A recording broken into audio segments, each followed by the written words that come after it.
on. We're live. Are we? I think so. It always takes a little bit of a time. The technology of now.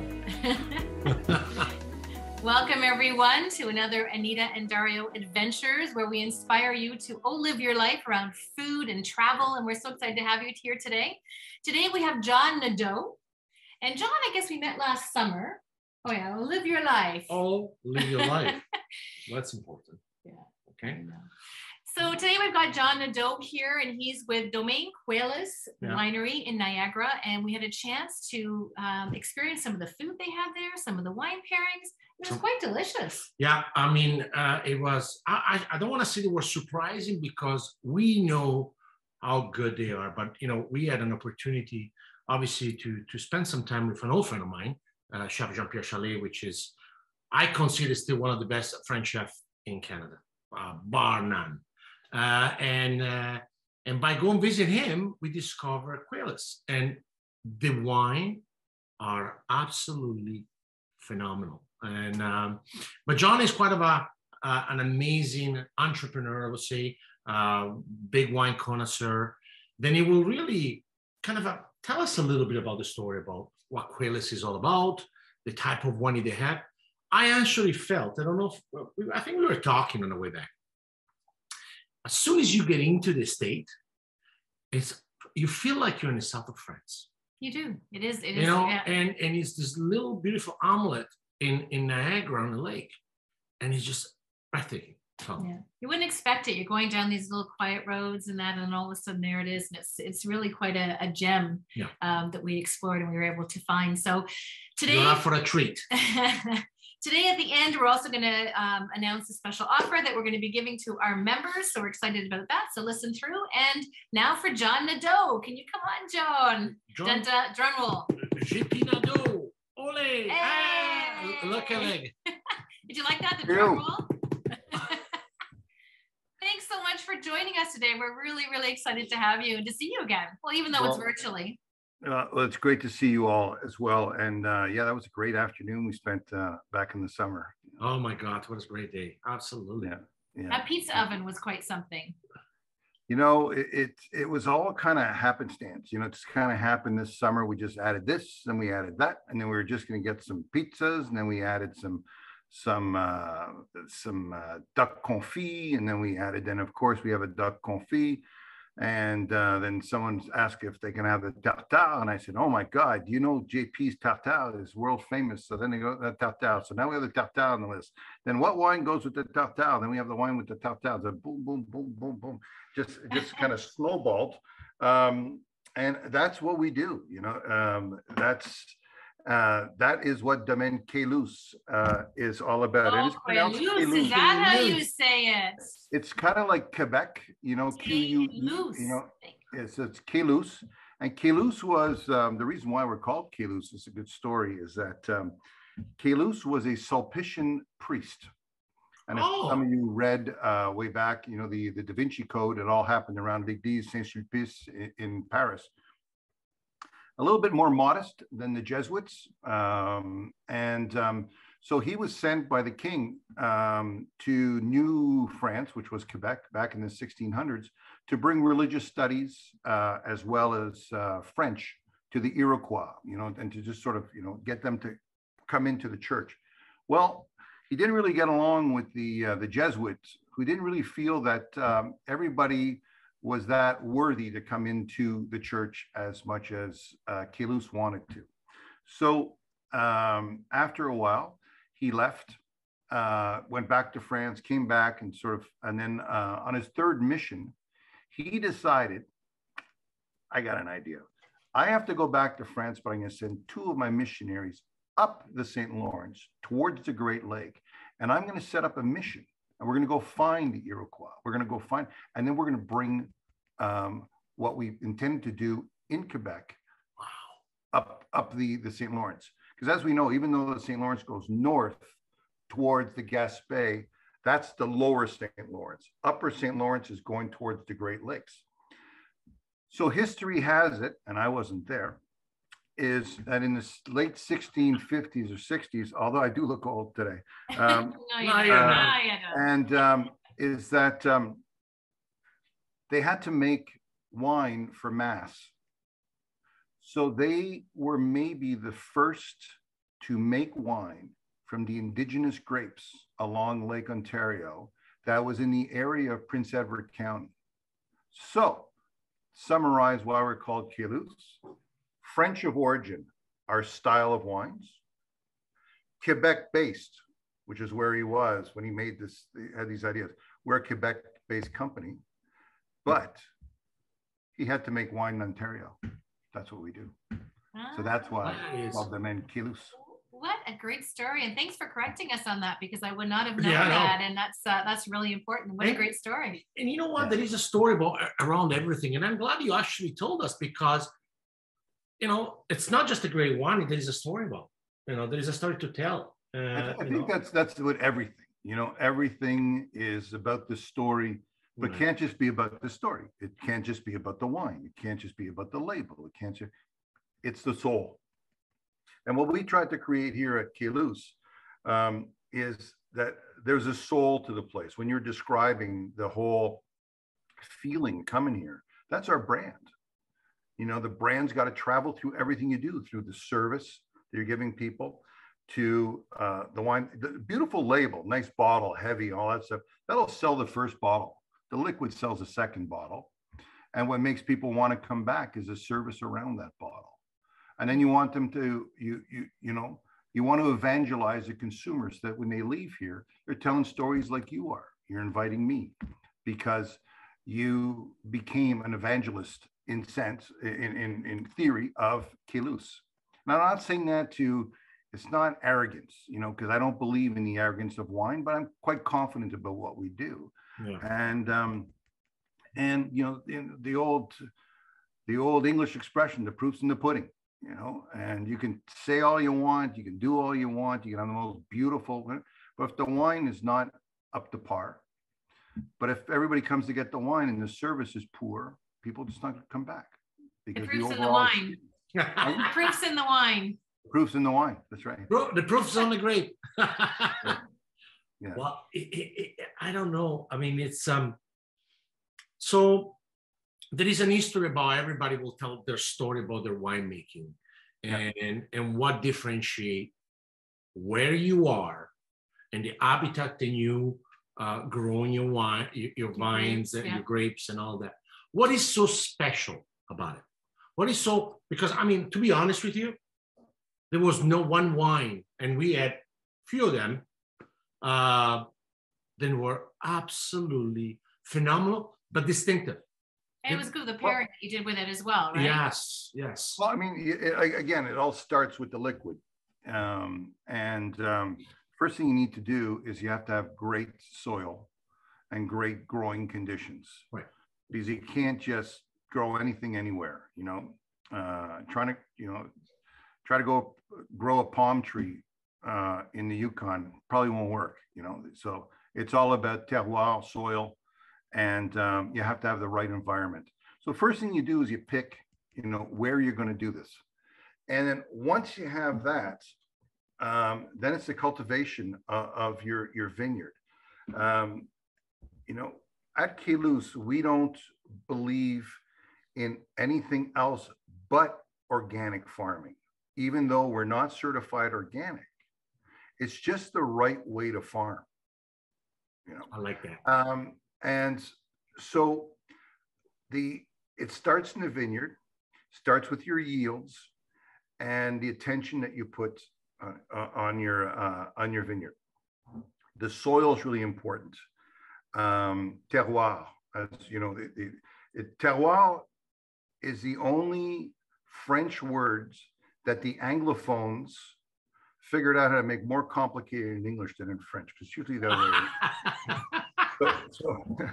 So terroir in English is called somewhereness because it's specific to somewhere, here, sun, wind, microclimate. So it's called somewhereness, which is easy to understand. So that's where it starts. It starts in your vineyard, making sure you have great vines, and then it's how you choose your soil. But you don't choose your soil; you plant the right grape on the right soil. When our when we were first starting, and we had this plot of land that used to be an orchard, was chosen. Alain Sutre, which was the our viticulturalist, and he's quite well known from Drouot-Larose, and he also planted Soyouz-Larose and Clos Jourdain and some of the great brands in Canada. And he called up Thomas Batchelder, who was our founding winemaker, and said, Thomas, we're planting Merlot and Cabernet Franc. And Thomas said, oh, no, we're not. We're planting Pinot Noir and Chardonnay. He goes, you have to let the soil dictate. Okay. He said, you have soil there that is the most perfect soil for growing Merlot in the world, blue clay. What is at the top of Pomerol, that mound at the top where they grow Petrus? It's blue clay, high ferrous content, high iron content. Yeah. We happen to have it. I can go in, but it's a lot longer than the time allotted. But why we have is because the real quick is we have the escarpment, and at the top of the escarpment is 300 feet higher than the top of Lake Ontario. Right. Started off with the glaciers, formed the Great Lakes. Lake Erie has been trying to dump into Lake Ontario since the beginning of time. What happens? Gravity, erosion. So all that surface, all of the minerals that came across, everything through erosion of water goes down. So Lake Ontario got smaller, even though it's deeper. But all of that soil and the erosion is clay, which is why we have our friends down at Todd, they have redstone, because it's red clay. There's a lot of clay there. Everything on the escarpment is limestone. And if you try to understand simply, people talk about the bench, the Beansville bench, the St. David's bench. It's, you're starting up here, it's down here, and then you have the benches. So just think of the Welland Canal, the locks, changing levels. So just think it's all flowing down. And every one of those benches has its own personality. Okay. But we're also one of the only wine regions in the world, maybe not the only, that where we plant our Merlot, Cab Franc, some of our Pinot Noir and our Chardonnay would be a maritime climate. Our other vineyard, which is on the bench, which is only maybe 20 kilometers away, continental climate. Oh, wow. Okay. So you're able to ripen fruit along Lincoln Lakeshore a lot and leave the fruit hanging a lot longer because you have this moderating effect that's happening from the lake. Okay. Yeah, and it's also very sheltered as well, right? It's sheltered, and when you taste our Merlot and our Cab Franc, the soil is great, but again, it's allowing the fruit to mature. Yeah. Because if not, you end up getting those green, that you'll often get in Cabernet Franc and stuff. But you're not going to find that as much in our wines because we allow them to ripen. And if you take an apple and you take a bite out of an apple, it's all white and it's acidic. But if you just leave it exposed to air a little bit, it gets brown, gets oxidized. And as it's getting oxidized, if you wait till the apple goes rotten, it's not edible. But if you take a bite afterwards, you're going to see how sweeter it is. It is much sweeter. Yeah. The sugars didn't change. It's just, it oxidizes, yeah. Well, it's almost concentrating, right? Yep. So with some poor wines that are out there, do you think that they harvest too soon? Is that one of the reasons, do you think? Or well, you harvest too soon. The one thing you'll never get out of me, and not that you're asking, is to criticize anybody else or what they're doing, because there's all different factors. There's high volume. There's the bank on you. Get the, and there's the fear. I think it was last year, or no, in 2019. If you remember, the first weekend of November was the coldest weekend of the winter. Yeah. We got blizzards. It was just terrible. Good for travel agencies, but terrible for wine. And people who let the fruit hang longer, once it froze, it was over. Yeah. So there's all those things, you know, so you're looking at almanacs, you're looking at all those kind of things, and you're looking at your gut. So, you know, we happen to have the ability to allow our wines to, because we're small, we're tiny as a company and as a winemaking facility compared to many, you know, we're tiny. So it allows us to be a little bit more nimble, Yeah. you know, and flexible. And then, you know, so you're asking me, that's one of the main reasons why our wines taste the way they are. Also, our Pinots are all a blend from our vineyard that's on the bench, limestone, and our vineyard that's down on Lincoln Lakeshore, which is more on clay going into sand. Totally different soils. One creates a kind of a brawnier, bigger style of wine because of the soil, and the other one's lighter, thinner, but it doesn't mean less intense. So Thomas Batchelder said it great one time, is that the Pinot Noir that comes off of our bench vineyard is the Ballerina.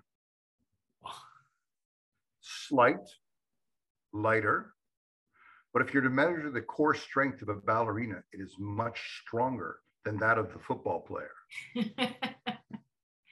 Yeah, I That's guess actually a very good analogy. Very good analysis because it makes sense. It doesn't have intensity. Yeah. Okay. So the beauty is in the blending, and it's a marriage and the blending of those two that gives the sort of yin yang to our Pinot Noirs. Yeah. Beautiful. Beautiful. You know, it's amazing you say that because, you know, it's funny because obviously we were kind of into the conversation. We were there, we were among friends, the wine, but now then you explain it. Absolutely. Everything you say makes total sense because they are unique. You know, having a Merlot is a very temperamental type of wine too, I think, personally. And it's a wine then, if you do not have the right terroir, like you say, that's it. I mean, I don't care what it is, but it is unique. It is unique, and you feel it from the wine. And it comes to you gentle, and then it just keeps growing, and you really feel it. And you really feel it. I find a real wide range of Merlots too. Some that are not very good, and some that are exceptional. And there's more of a wider range of picking a Merlot and getting one that actually tastes good, I find. Well, Merlot, if it's overripe, just falls apart. Okay. Merlot does well also with his friend, Cab Franc. And so our Merlots will always have 10, maybe 12% Cabernet Franc, which gives it the structure. It's like the two friends, you know, one who's a little scared and the other one goes, come on, come on, come on, join us up a little bit, you know. And on the other way is our Cabernet Franc. That's a little bit like, you know, let's go there. And the Merlot's going, whoa, just a second. So we blend always some Merlot into our Cabernet Franc as well, which gives it that mid palate and softens it up. Yeah. You know, so they really work well together. And we even have a wine called Droite, and call it Droite because it's the percentage of the Merlot or the Cabernet Franc will fluctuate every year based on our yields and, you know, and our harvest. And so we make a true Rive Droite, Libournais, Saint-Emilion blend. So we just decided to call it, since it's the right bank, we decided to just call it Droite. Droite, I like Droite. And every year there's a bit of difference in the Droite from one year over the other. It's an easy way to say it too, right? Yep. So I always find sorry, you were saying, what was that? Yeah, just to go back on just the style. Everything that we do is hand-picked. You know, everything is hand-picked. And then it comes to the winery in 20-kilo baskets, not in big, you know, and then it goes on a table. And there's 5 sets of hands. So 5 sets of eyes, 5 sets of hands on the sorting table, going through each grape cluster. that comes through. And I was talking about the brand before. It's important that even the people that are on the table or the people in the fields understand what our brand's all about, because we want them to go, that's Keylus, that piece, throw that out. That's not Keylus. And then they're destemmed, they go in the fermenter. That's our reds. We also do something here, which is common, but not that common, is that it's called wild ferment. Yeah. We do not inoculate with any manufactured yeast. Okay. Which is important. You know, very important. It's all natural. It's a little tougher, to know.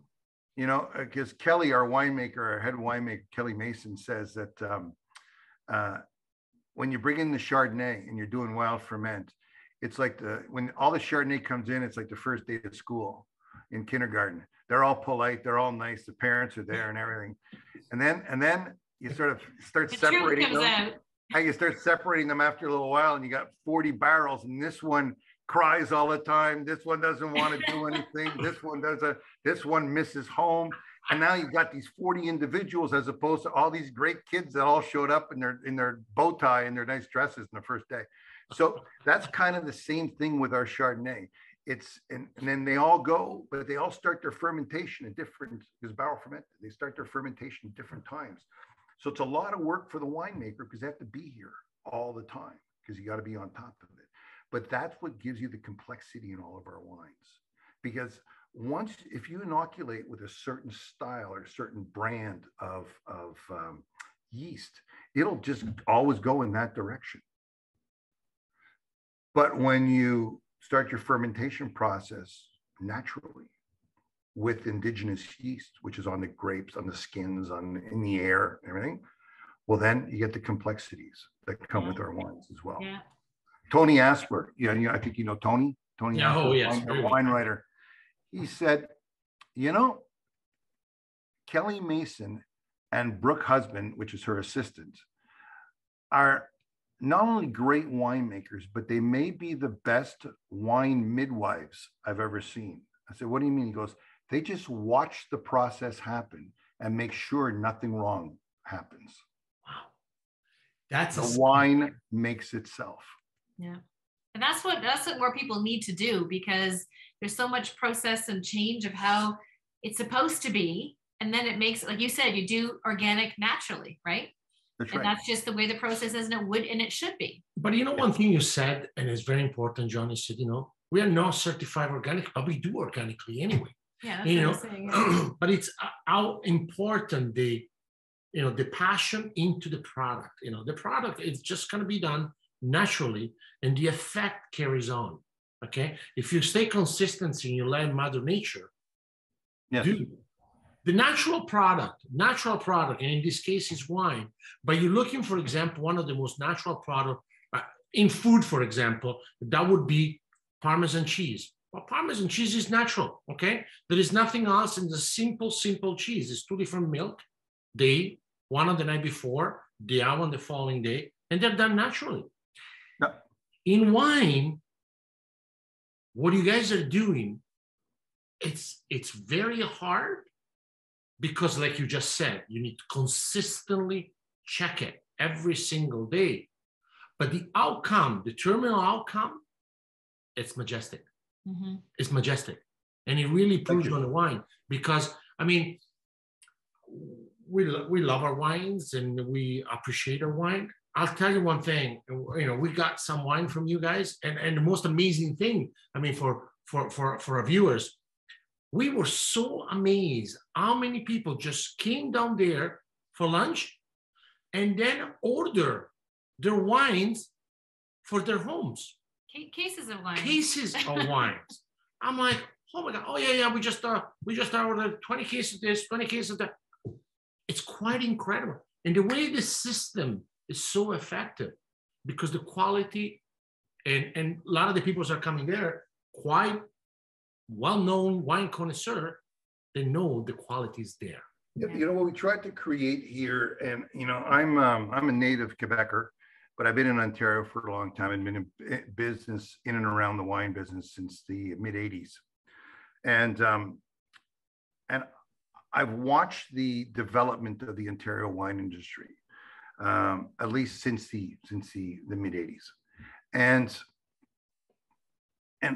what I really think that we can do now is we can stop saying to the consumer, at least we can, and some people, stop saying, buy our wine because we're from Ontario.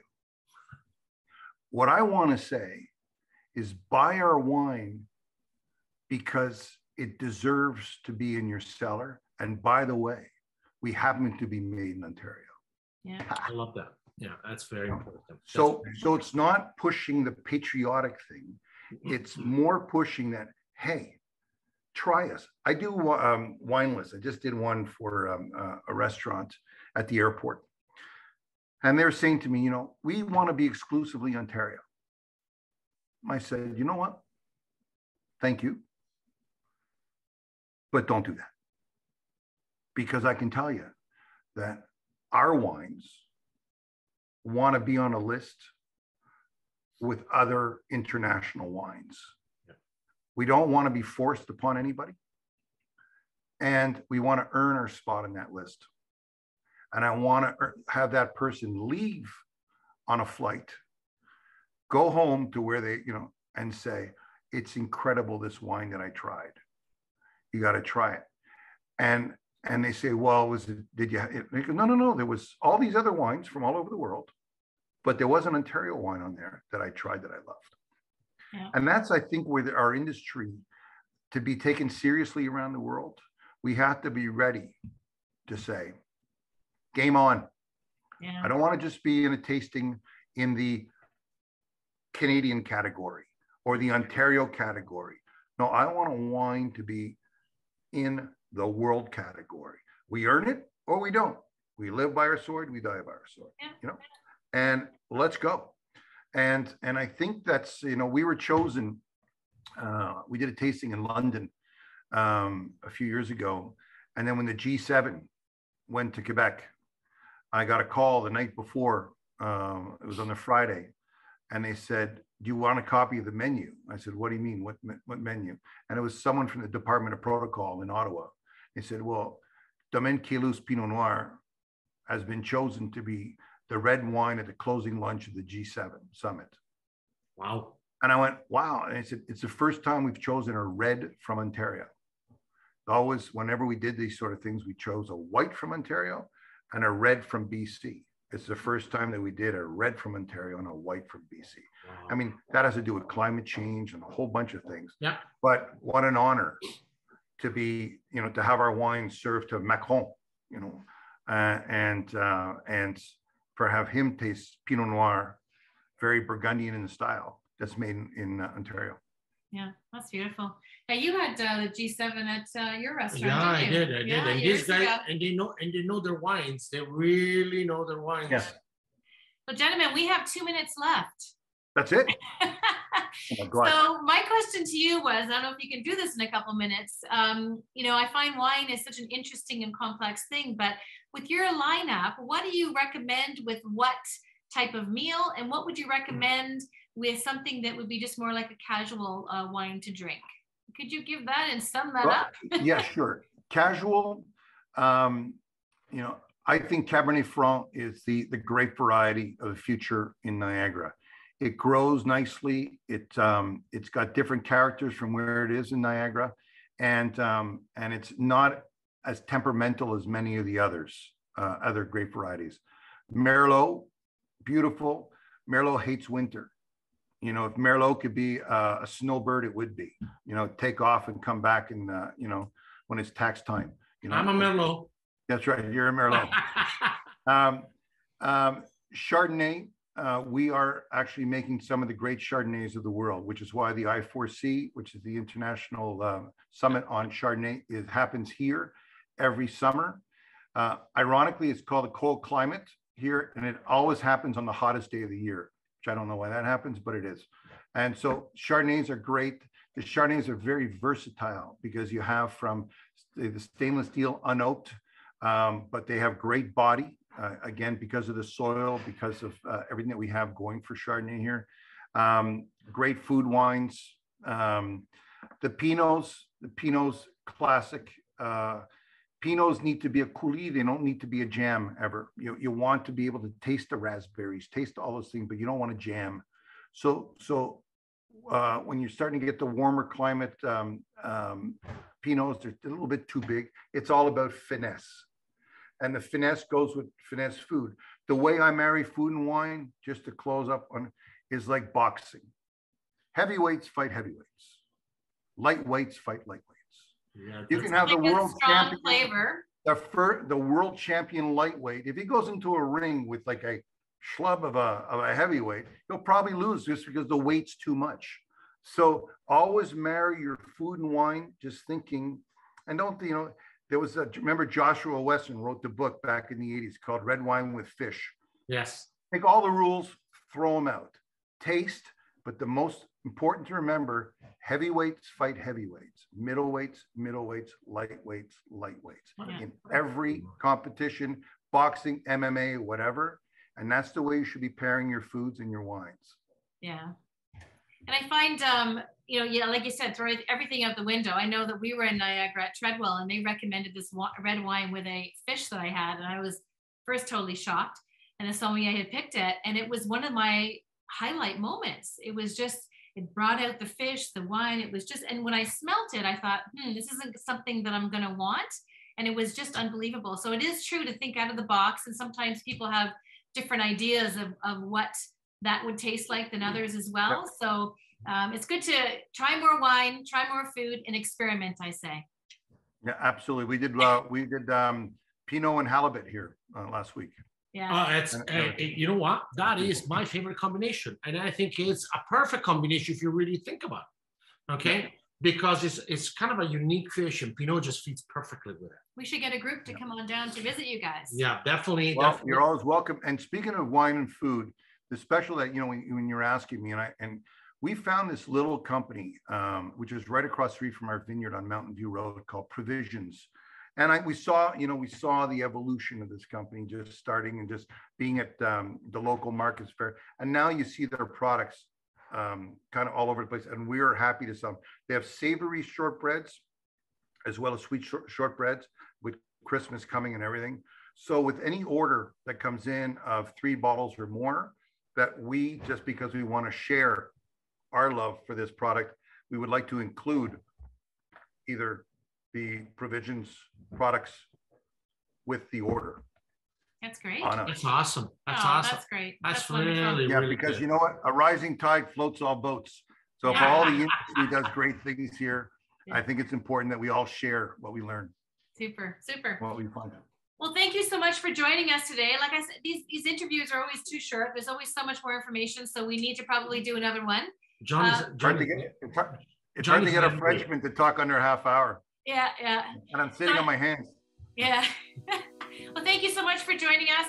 We'll give the special to our offer to our members, and we'd love to see you again. And I guess we've got one more week left, and then we're going to be in Costa Rica. That's right. We're going to be doing this from Costa Rica, so.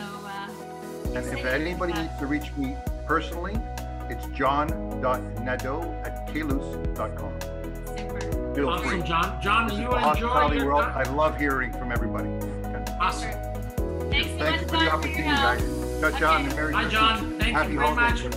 Bye-bye.